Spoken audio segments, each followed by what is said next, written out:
അൽ ജഹാലി port പലപ്പോഴും അലൈനിൽ പോയിട്ടുണ്ടെങ്കിലും ഈ സ്ഥലം മിസ്സാക്കിയിട്ടുണ്ടാകും എന്നുള്ള കാര്യം ഉറപ്പാണ്. അതുകൊണ്ട് അടുത്ത പ്രാവശ്യം അലൈനിൽ പോകുമ്പോൾ മിസ് ചെയ്യാതെ ഈ ചരിത്രം ഉറങ്ങുന്ന ഈ ചരിത്ര സ്മാരകം കാണേണ്ടതാണ്, കണ്ട് എന്ന് ഉറപ്പുവരുത്തേണ്ടതാണ്. നിങ്ങളുടെ ഡയറിയിൽ കുറിച്ച് വെക്കുക. നല്ലൊരു സ്ഥലം കാണിച്ചു തന്നു എന്നുള്ള വിശ്വാസത്തോടുകൂടി അടുത്ത സെഗ്മെൻ്റായ പത്രവിശേഷങ്ങളിലേക്ക് പോകുന്നു. പത്രങ്ങളിലൂടെ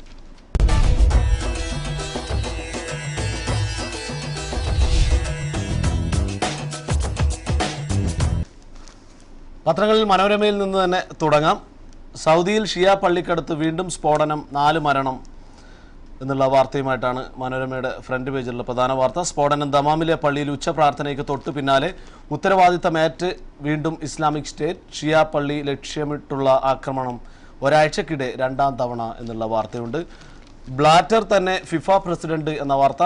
രാജ്യാന്തര ഫുട്ബോൾ സംഘടന ഫിഫയുടെ പ്രസിഡന്റായി സെപ്പ് ബ്ലാറ്റർ തുടരും. ഇന്നലെ നടന്ന തെരഞ്ഞെടുപ്പിൽ ജോർദാൻ രാജകുമാരൻ അലി ബിൻ അൽ ഹുസൈനെയാണ് ബ്ലാറ്റർ പരാജയപ്പെടുത്തിയത്. ആദ്യ റൗണ്ടിൽ ബ്ലാറ്റർക്ക് 133 വോട്ടും അലി ബിൻ അൽ ഹുസൈന് 73 വോട്ടും കിട്ടി എന്നുള്ള വാർത്ത ഫ്രണ്ട് പേജിലുണ്ട്. മറ്റൊന്ന്, സർക്കാർ ഏജൻസികളിലൂടെ അല്ലാതെയുള്ള നഴ്സിംഗ് റിക്രൂട്ട്മെന്റിന് ഇന്നു മുതൽ നിരോധനം എന്നുള്ള വാർത്തയുണ്ട്. അരുവിക്കരയിൽ വിജയകുമാർ ഇടതു സ്ഥാനാർത്ഥി എന്നുള്ള വാർത്തയുണ്ട്. ഗൾഫ് പേജിലേക്ക് പോവുകയാണെങ്കിൽ സ്വാമി ഗുരുരത്നം ജ്ഞാന തപസ്സിക്ക് മമ്മൂട്ടി ഫാൻസിൻ്റെ ആദരം എന്നുള്ള വാർത്തയുണ്ട്. ഗ്ലാമറിൻ്റെയും ആഘോഷങ്ങളുടെയും മായാലോകമായ സിനിമയിലെത്തി 3.5 പതിറ്റാണ്ട് പിന്നിടുമ്പോഴും ഒരു ഋഷിവര്യൻ്റെ പ്രസരിപ്പോടെ മമ്മൂട്ടി നിലനിൽക്കുന്നുവെന്ന് ശാന്തിഗിരി ആശ്രമം ഓർഗനൈസിംഗ് സെക്രട്ടറി സ്വാമി ഗുരുരത്നം ജ്ഞാന തപസ്സി എന്നുള്ള വാർത്തയുണ്ട്. Mammootty fans and welfare association നൽകിയ സ്വീകരണത്തിൽ പ്രസംഗിക്കുകയായിരുന്നു അദ്ദേഹം. തന്നെ വളർത്തിയ ഈ സമൂഹത്തിന് വേണ്ടി മമ്മൂട്ടി നടപ്പിലാക്കുന്ന ജീവകാരുണ്യ പ്രവർത്തനങ്ങൾ ആയിരക്കണക്കിന് ആളുകൾക്കാണ് വെളിച്ചം പകരുന്നതെന്നും അദ്ദേഹം പറഞ്ഞതായിട്ടുള്ള വാർത്തയുമുണ്ട്. മറ്റൊരു പ്രധാന വാർത്ത, ട്രാഫിക് പിഴ കുറച്ചിട്ടില്ലെന്ന് ഗതാഗത വകുപ്പ് എന്നുള്ള വാർത്തയാണ്. മുൻപ് നൽകിയ ഇളവുകൾ ഉണ്ടാക്കിയത് വിപരീത ഫലമെന്ന് അധികൃതർ.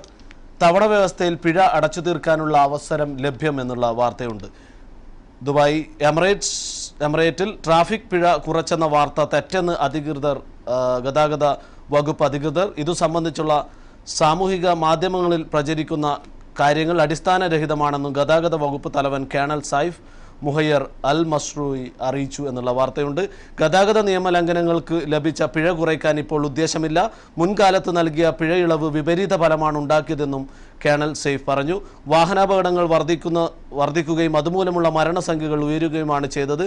പിഴയിൽ ഇളവ് നൽകാനുള്ള നിർദ്ദേശം ഇക്കാര്യങ്ങൾ വിലയിരുത്തിയാണ് നിരസിച്ചതെന്ന് അദ്ദേഹം വ്യക്തമാക്കി. ട്വിറ്റർ അടക്കമുള്ള നവമാധ്യമങ്ങളിലൂടെയാണ് ദുബായിൽ പിഴ കുറച്ചിട്ടുണ്ടെന്ന വാർത്ത പരന്നത് എന്നും അതുമായി ബന്ധപ്പെട്ട വാർത്തയിൽ പറയുന്നു.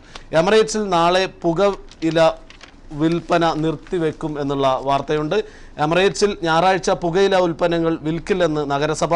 പെട്രോൾ സ്റ്റേഷനുകളിലും സൂപ്പർ മാർക്കറ്റുകളിലുമാണ് പുകയില ഉൽപ്പന്നങ്ങൾ 24 മണിക്കൂർ വിൽപ്പന നിർത്തിവെക്കുക എന്നുള്ള വാർത്തയുണ്ട്. പെട്രോളിയം രംഗത്തെ നൂതന പ്രവണതകളുമായി എക്സിബിഷൻ. എണ്ണ വാതക ഊർജ്ജ മേഖലയിലെ നൂതന ഗവേഷണ വികസന സാധ്യതകളുമായി അബുദാബി നാഷണൽ എക്സിബിഷൻ സെന്ററിൽ 4ാമത് ഗവേഷണ വികസന സമ്മേളനവും എക്സിബിഷനും ആരംഭിച്ചു. അങ്ങനെ പോകുന്നു ആ വാർത്തയുടെ വിശദാംശങ്ങൾ. ഗ്ലോബൽ കൗൺസിലർ ഫോറത്തിൽ UAE വിദേശകാര്യ മന്ത്രാലയവും എന്നുള്ള വാർത്തയുണ്ട്. മെക്സിക്കോയിൽ നടക്കുന്ന ഗ്ലോബൽ കൗൺസിലർ ഫോറത്തിൽ UAE വിദേശകാര്യ മന്ത്രാലയവും ഓസ്ട്രേലിയ, കാനഡ, മെക്സിക്കോ, നെതർലാൻഡ്, ദക്ഷിണ കൊറിയ, തുർക്കി, UK തുടങ്ങിയ രാജ്യങ്ങൾക്കൊപ്പമാണ് UAEയും ഫോറത്തിൽ പങ്കാളിത്തം വഹിക്കുന്നത് എന്നുള്ള വാർത്തയുണ്ട്.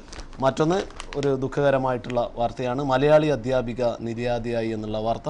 മലയാളി അധ്യാപിക ഷാർജയിൽ ഹൃദയാഘാതം മൂലം മരിച്ചു. Sharjah gulf Asian English school അധ്യാപികയും വടകര റീജ നിവാസിൽ രഞ്ജിത്ത് ബാബുവിൻ്റെ ഭാര്യയുമായ സംഗീത 41 വയസ്സാണ് മരിച്ചത്. ഷാർജ സെൻട്രൽ ആശുപത്രി മോർച്ചറിൽ സൂക്ഷിച്ചിട്ടുള്ള മൃതദേഹം നാട്ടിൽ ജൂൺ 1 സംസ്കാരം നടക്കും എന്നുള്ള അങ്ങനെ പോകുന്നു ആ വാർത്ത. ഇതൊക്കെയാണ് ഗൾഫ് പേജിലെ പ്രധാന വാർത്തകളായിട്ട് മനോരമയിൽ ഇടം പിടിച്ചിരിക്കുന്നത്.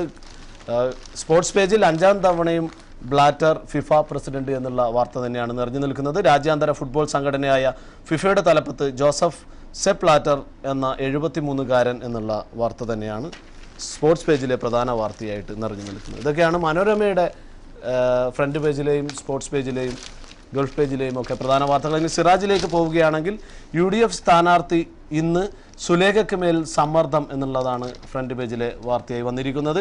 കേരളത്തിൻ്റെ ആവശ്യങ്ങൾ കേന്ദ്രം തള്ളി എന്നുള്ള വാർത്തയുണ്ട്. ട്രോളിംഗ് നിരോധനം 61 ദിവസം തന്നെ എന്നുള്ള വാർത്ത. നഴ്സുമാരുടെ ഇമിഗ്രേഷൻ ഇളവ് നീട്ടി നൽകില്ല എന്നുള്ള വാർത്തയുണ്ട്.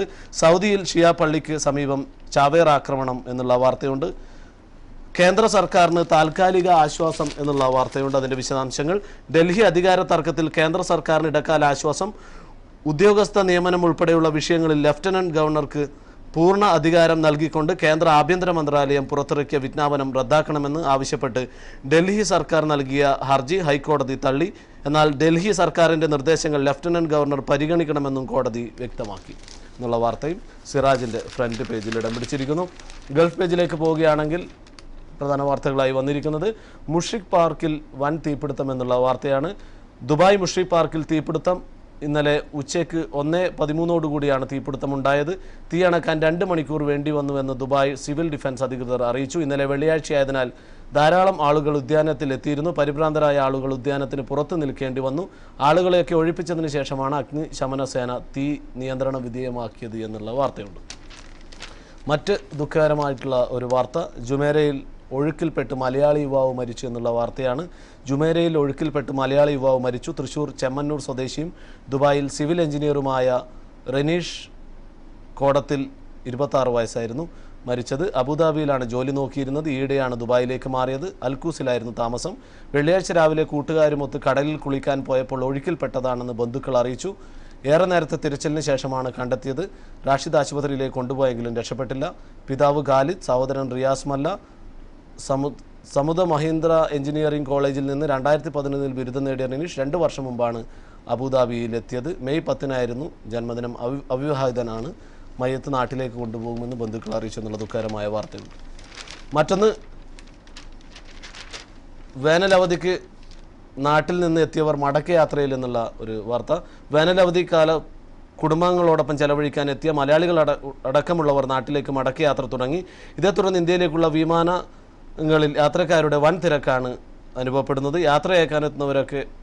യാത്രയയക്കാൻ എത്തുന്നവരെ കൊണ്ട് വിമാനത്താവളങ്ങളും നിറയുന്നു എന്നുള്ള വാർത്തയുമുണ്ട്. മറ്റൊന്ന്, റെഡ് ക്രസൻറ്റ് 34.92 കോടി ചെലവഴിച്ചു എന്നുള്ള വാർത്തയുണ്ട്.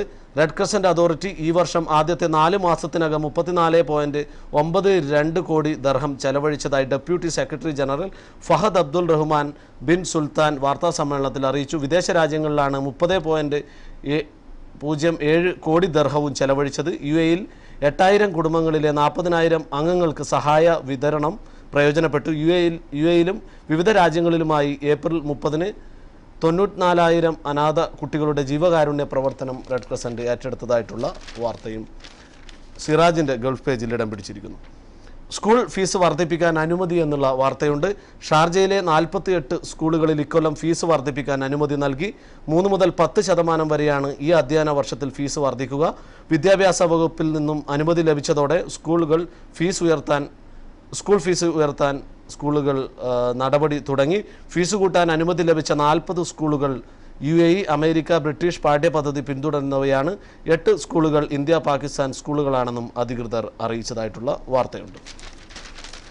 മറ്റൊന്ന്, സ്കൂളുകൾക്ക് പുതിയ കലണ്ടർ. റംസാൻ കാലത്തെ സമയം മാറ്റണമെന്നുള്ള ആവശ്യമെന്ന തലക്കെട്ടോടുകൂടിയുള്ള വാർത്ത സിറാജിൽ ഗൾഫ് പേജിൽ.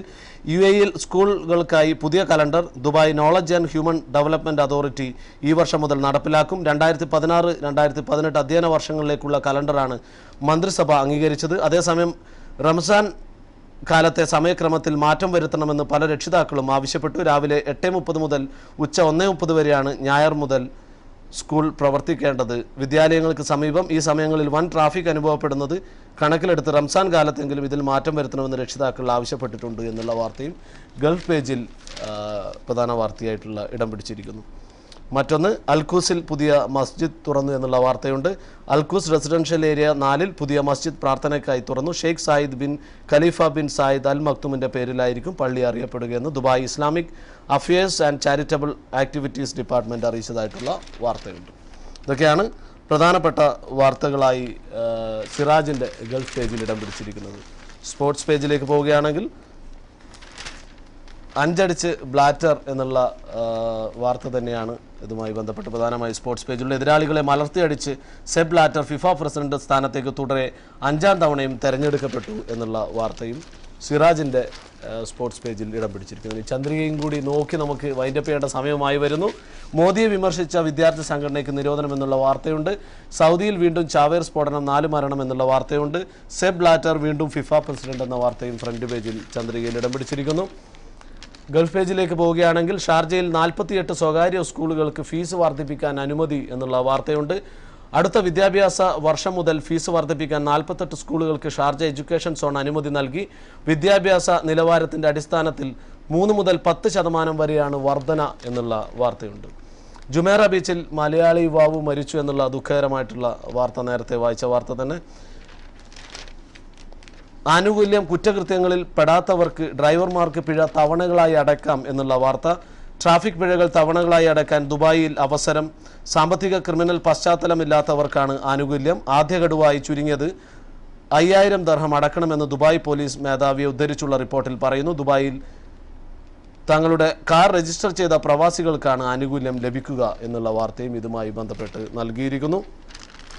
ഇതൊക്കെയാണ് ചന്ദ്രികയുടെ ഗൾഫ് പേജിലുള്ള പ്രധാന വാർത്തകൾ. സ്പോർട്സ് പേജിൽ മറ്റ് പത്രങ്ങളിലെല്ലാം ഉള്ള വാർത്ത തന്നെ. മുൾക്കിരീടമേന്തി ബ്ലാറ്റർ എന്നുള്ള വാർത്ത.